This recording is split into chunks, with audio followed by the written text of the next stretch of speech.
नमस्कार दोस्तों। बहुत इलेक्शन गति पर है, नॉमिनेशन फाइल हो चुके हैं, तो आओ दो बातें करते हैं।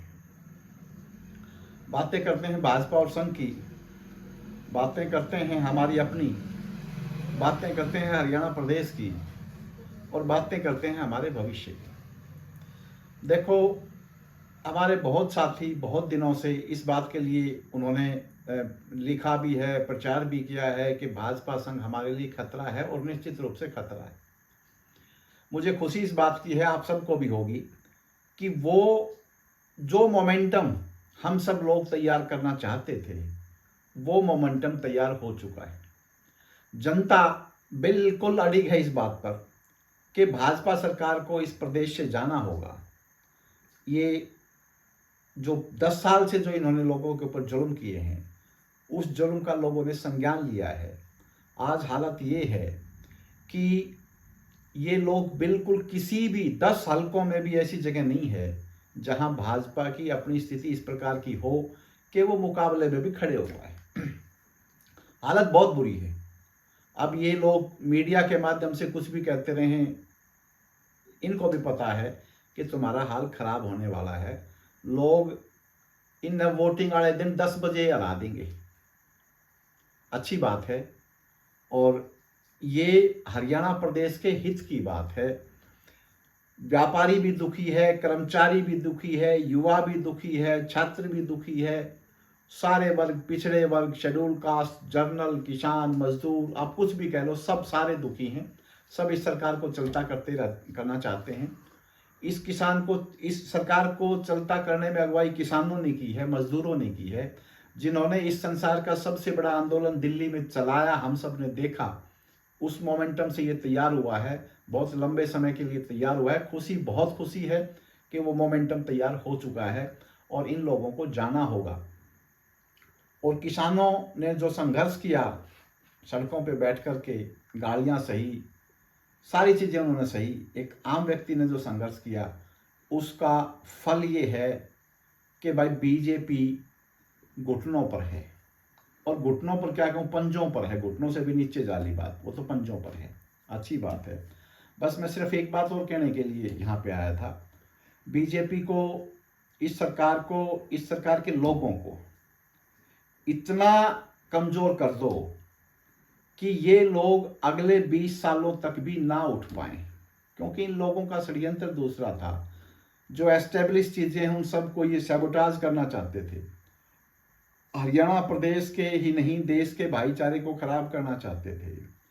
किसान को, मजदूर को, अपने पसीने से जो मेहनत करके रोटी कमाता है अपने पेट के लिए, उसको ये लोग बर्बाद कर देना चाहते थे।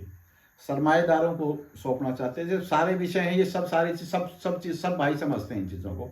दोबारा से मेरे रीट्रेट करने की आवश्यकता नहीं है, उसको दोहराने की आवश्यकता नहीं है। सिर्फ एक चीज़ है जो इस दौरान में पैदा हुई है, उसको कह लो आप नेपोटिज्म। हमें एक साथ दो मोर्चों पर लड़ाई लड़नी पड़ेगी, बीजेपी और संघ के साथ, क्योंकि बीजेपी और संघ एक बहुत बड़े नेपोटिज्म का प्रतीक हैं। ये लोग, जो इनकी आइडियोलॉजी का व्यक्ति होगा ना, जो एक जहरीली विचारधारा जो संघ की है, उस व्यक्ति को ही आगे बढ़ने देंगे। आप इनकी टिकटों में देख लो, आप इनके उस ड्रामे की तरफ जाओ, तो सबसे बड़ा नेपोटिज्म तो ये है। इसलिए सबसे पहले अपील इनकी है कि इनको हराओ। दूसरा जो है वो नेपोटिज्म है, भाई भतीजावाद है। आप देखोगे कि हरियाणा की 90 की 90 सीटें रिजर्व हैं, शेड्यूल कास्ट की रिजर्व हैं, उसके बाद सब इन परिवारों के लिए रिजर्व हैं। और ये जो किसानों ने जो मोमेंटम तैयार किया था, उस मोमेंटम को कैश करने के लिए सब लोग अपने घरों से निकल आए हैं, सब परिवार अपने घरों से निकल आए हैं। कोई बेटे के लिए, कोई भतीजे के लिए, कोई बेटी के लिए, कोई भतीजी के लिए, कोई मामा वाले के लिए, कोई फुफ्फी वाले के लिए, सब लोग आ गए।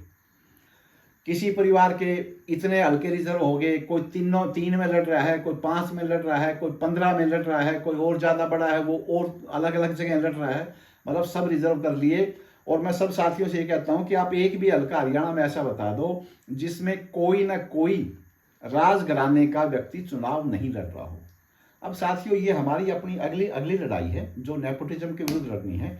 और मैं अपील ये करूँगा लोगों से कि अगर आप इसकी तरफ ध्यान नहीं दोगे तो ये लोकतंत्र नहीं, ये राजतंत्र है। जब इन्हीं के उनमें उनने बंटना है तो फिर चुनाव का ड्रामा भी क्यों करना है?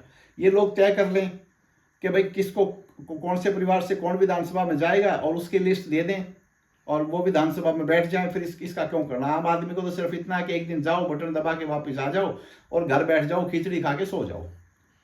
इसके अलावा तो कोई रास्ता बचा नहीं है। सारे आपस में मिल लेते हैं, सारे अपने समझौते कर लेते हैं। किसी एक का नाम लेना जरूरी नहीं है, क्योंकि सबके सब मुलविस हैं, सबके सब शामिल हैं इस चीज में, इस खेल में। एक और बात है, आर्थिक रूप से सारी चीजों को इन्होंने कब्जा लिया इन राजघरानों ने, और इनका पेट नहीं भर रहा। इनको कितना ही खा लिया इन्होंने, उसके बाद भी पेट नहीं भर रहा। एक मैं एग्जांपल बताता हूं आपको। एक भाई के राजा ने, एक बकरी थी उसके पास, उस राजा के पास। उसने अपने लोगों को बुला के कहा कि भाई इस बकरी ने छका लाओ कुकरे, और जो इसने छका लावेगा उसने मैं इनाम दूंगा।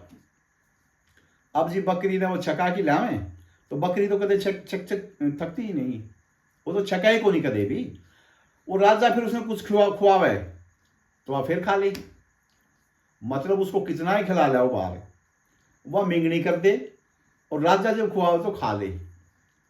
सारे उसने जो है ना वो सब फैल कर दिया। आखिर में एक बदमाश आदमी था, उसने इसका तोड़ सोचा। वो जंगल में ले गया बकरी ने, और बकरी खावा जब वो उसका मुंह पर मारा, 5 7 10 बार ऐसा हो गया कि बकरी ने बेरा लग गया कि तन ने खाया ना, इसने मुंह पर मारा नहीं। जब ऐसी हालत होगी और तो राजा दौड़ ले आया बकरी ने, बोला जी लो मैं छका लाया इसने। राजा ने उस टाइम कुछ देने की कोशिश करी तो बकरी ने सोची कि तेरे मुंह पर लगेगा। बकरी ने कुछ खाया नहीं। राजा ने बोला भाई तू छका लाया, तेरे को यो इनाम रहा तेरा। कहने का मतलब ये है, ये वो बकरियां हैं ये राजघराने जो छकेंगे नहीं। इनको कितना ही भी खिला लो आप, ये नहीं छकने, मींगड़ी करेंगे और फिर खाना शुरू कर देंगे, और आम जनता के हिस्से का खा रहे हैं ये सब। इनका इलाज सब है बकरी की तरह, वोटों के रूप में आप इनको घर बैठा दोगे, एक एक हल्के में जहां भी संभव हो, जहां भी संभव हो। मैं फिर कह रहा हूं, पहली हमारी जो स्थिति है, प्राइमरी पोजीशन है बीजेपी और संघ को हराना। अगर उसके लिए हमें किसी नेपोटिज्म के व्यक्ति को जिताना भी पड़े तो उसको जिता देना, लेकिन इनको हराना, बीजेपी और संघ वालों को। लेकिन अगर कोई ऐसा विकल्प आपको मिले कि जहां बीजेपी संघ भी हारता हो और जहां ये नेपोटिज्म के लोग भी हारते हों, तो साथियों इस बात पर विचार करना, दोनों को हराना। ठीक है, पहले बीजेपी और संघ को हराना, और विकल्प ये हो कि बीजेपी संघ नहीं हारती हो तो नेपोटिज्म के व्यक्ति को जिता देना, क्योंकि नेपोटिज्म को बाद में देख लेंगे, इस बार इनको देखना है। लेकिन कहीं अगर ऐसा विकल्प आप लोगों के पास हो जहां बीजेपी भी हारती हो और नेपोटिज्म के लोग भी हारते हों, तो इन नेपोटिज्म वालों को हरा देना।